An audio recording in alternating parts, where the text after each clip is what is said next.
So it is Women's History Month. Women are impacting the world. They're influencing communities, our families, and us personally, if we're going to be honest, right? We influence each other, and we are aware of this impact, influence that they make through so many different ways, from the Bible to the research we may do, also through social media these days, right? And what does it all have in common? Words. The words that are used to tell the story of these women, to tell the story of these women, the history, the impact, the influence, the changes they have made are delivered through words. That's what causes us to be so inspired. That's what causes us to become more motivated, that puts the battery in our back, right? Sometimes it even serves us as a guide. But because I know that you're in a place in your life where you're feeling that nudge to ignite or walk into that next level version of you, I also know because of that, you are thinking about history. You're thinking about your personal history. You're thinking about the impact that you are making or the impact that you thought you were making along the way. You're questioning the story that will be told, right? You're thinking about your career choices, whether it's making a significant difference, right? You're thinking about your personal story. And just like all the other women, words are what make up your story.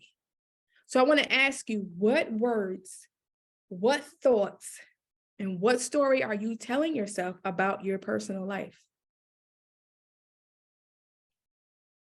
Because this can either hinder you or help you when you decide to walk into your next level. And that is what I want to talk about today. What is the history or her story that you're telling to yourself about your personal life? It is very important. Words are very important. What we believe in the story that we are believing about ourselves influences the thoughts that we have. And it's very important that we pay attention to this. Because like I said, the story that you're creating about yourself, about creating about where you are thus far, can either help or it can hinder you. Are you telling yourself that you start things and never finish them? Are you telling yourself that although you feel the nudge and although you feel the excitement to step into that next level version of you, that now is not the right time? Are you a mother that feels that you have to wait until, your children are older? You have to wait until things quiet down, when things are much calmer, to get to step into your more? Is the story that you're telling yourself leading you to be okay with just being okay in life?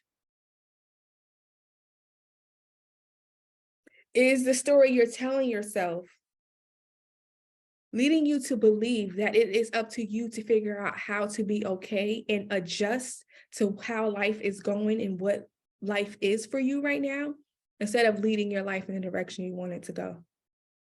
Again, what we believe influences our thoughts, which then influences our actions, our words, right? So what are you believing about the woman in history, about the woman that you truly looked up to? What are you believing about her?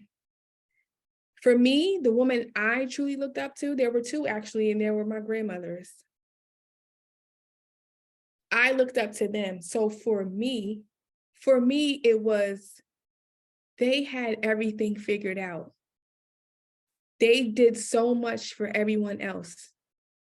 They poured their all into their children, into their families, into giving and showing up in ways that everyone else seemed to need at the time. And they were happy and they were content with that. That's what I believed. And that's the story that I told myself. That is how my story should look, right? The fact that you may have grown up in a family where women are very independent, they held things down, they're strong. Are you believing that is your story as well? Even if it is stretching you so thin, even if you know in your heart you cannot keep up, even if you know without a shadow of a doubt that things need to change, if you believe that is a story that you are meant to live out, that'll be the result that we will get. Right?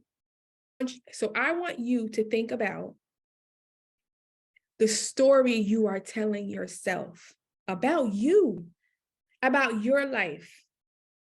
Is it helping you or is it hindering you?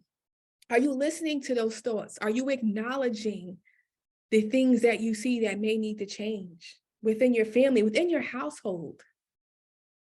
Or are you still trying to fit in the story that was handed down to you, in the story that the world told you you had to be? The woman that we look up to, the woman in history, the woman in world history, they did something different. There was something significant about their story. And I can almost bet that they felt the same nudge that you are feeling right now. And it's not about making world history. It's not about that.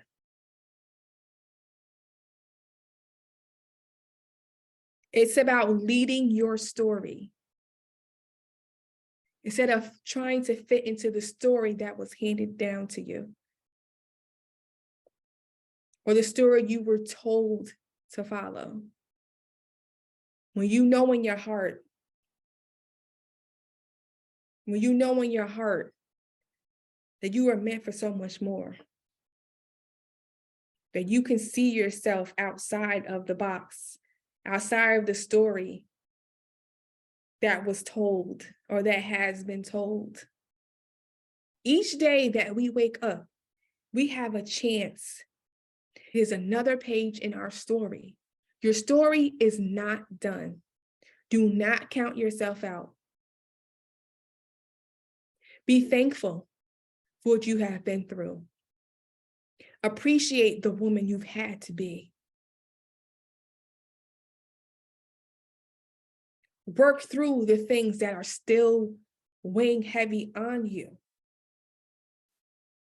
Everything might not have been pleasant. It might not have been the life that you would have chosen for yourself. But these are circumstances and events that have led you to where you are today and who you are today. And it all plays a part in your story, the story that is not done.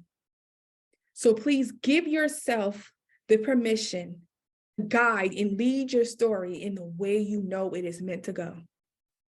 And if you are feeling stuck and you're having a hard time navigating the next level version of you with the version of you who has had to be thus far, let's connect. Let's have a chat and let's work on leading your story.